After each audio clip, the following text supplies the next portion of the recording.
Hi friends, welcome to my channel. ಇವತ್ತು ನಾನು ಹುಳಿ ಅನ್ನದ ಗೊಜ್ಜು ಮಾಡ್ತಾಯಿದ್ದೀನಿ. ಅದು ಹೇಗೆ ಮಾಡೋದಂತ ನೋಡೋಣ. ಫಸ್ಟು ಒಂದು ಬಾಣಲಿ ತಗೊಳ್ಳಿ, ಅದಕ್ಕೆ ಎಣ್ಣೆ ಹಾಕಿ, ಎಣ್ಣೆ ಸ್ವಲ್ಪ ಜಾಸ್ತಿ ಯೂಸ್ ಮಾಡಿ, ಒಂದು 5 ಸ್ಪೂನ್ ಯೂಸ್ ಮಾಡಿ.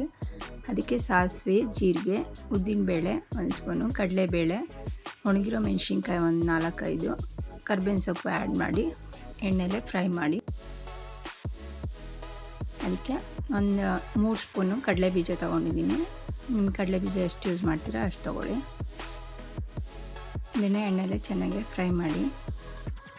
ನೆಕ್ಸ್ಟ್ ಅದಕ್ಕೆ 1 ಸ್ಪೂನು ಕಪ್ಪು ಎಳ್ಳು, 1 ಸ್ಪೂನು ಬಿಳಿ ಎಳ್ಳನ್ನು ಆ್ಯಡ್ ಮಾಡ್ಕೊಂಡಿದ್ದೀನಿ. ಅದನ್ನು ಎಣ್ಣೆಲಿ ಚೆನ್ನಾಗಿ ಫ್ರೈ ಮಾಡಿ. ನೆಕ್ಸ್ಟು ಇದಕ್ಕೆ ಈರುಳ್ಳಿ ಸ್ವಲ್ಪ ಜಾಸ್ತಿ ಯೂಸ್ ಮಾಡಬೇಕು. ಅದರಿಂದ ನಾನು 4 ಈರುಳ್ಳಿ ಸಣ್ಣ ಕಟ್ ಮಾಡಿ ಇಟ್ಕೊಂಡಿದ್ದೆ, ಅದನ್ನು ಆ್ಯಡ್ ಮಾಡಿದ್ದೀನಿ. ಅದನ್ನು ಎಣ್ಣೆಲೆ ಚೆನ್ನಾಗಿ ಫ್ರೈ ಮಾಡಿ. ಎಣ್ಣೆಲಿ ಬೇಯಬೇಕದು ಈರುಳ್ಳಿ, ನೋಡಿ ಈ ಥರ ಚೆನ್ನಾಗಿ ಬೇಯಬೇಕು. ಅದು ಬೇಯಬೇಕಾದ್ರೆ 1 ಸ್ಪೂನು ಅರಿಶಿನ ಪೌಡರು, ನೆಕ್ಸ್ಟು ರುಚಿಗೆ ತಕ್ಕಷ್ಟು ಉಪ್ಪು ಆ್ಯಡ್ ಮಾಡಿಕೊಂಡು ಮಿಕ್ಸ್ ಮಾಡಿ ಎಣ್ಣೆಲೆ ಫ್ರೈ ಮಾಡಿ.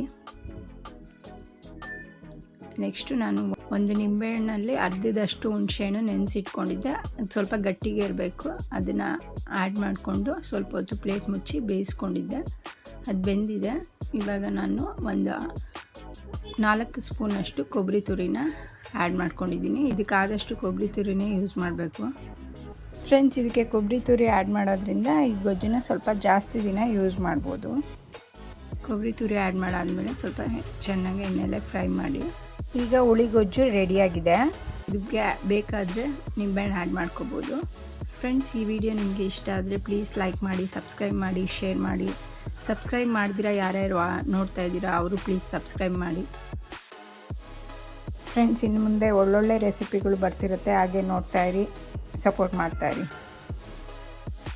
Thank you for watching.